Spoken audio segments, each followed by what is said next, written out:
موقع tvquran.com يقدم. أعوذ بالله من الشيطان الرجيم.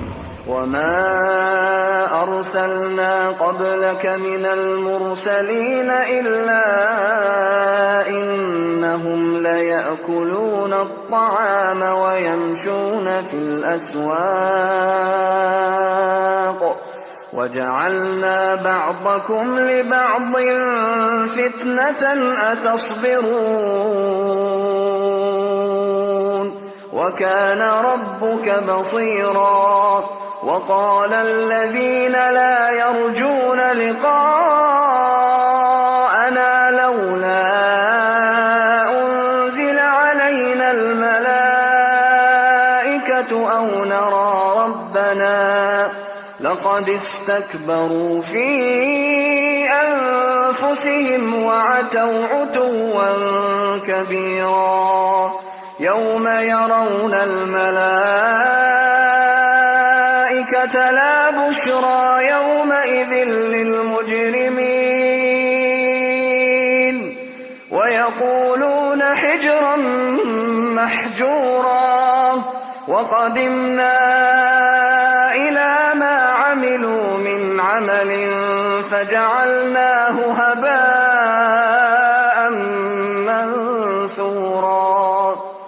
أصحاب الجنة يومئذ خير مستقرا وأحسن مقيلا. ويوم تشقق السماء بالغمام ونزل الملائكة تنزيلا. الملك يومئذ الحق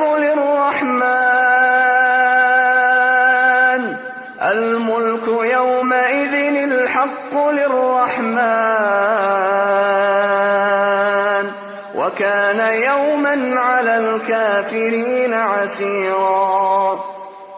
ويوم يعض الظالم على يديه يقول يا ليتني اتخذت مع الرسول سبيلا. يا ويلتى ليتني لم أتخذ فلانا خليلا. يا ويلتى ليتني لم أتخذ فلانا خليلا. لقد أضلني عن الذكر بعد إذ جاءني وكان الشيطان للإنسان خذولا. وقال الرسول يا رب إن قومي اتخذوا هذا القرآن مهجورا.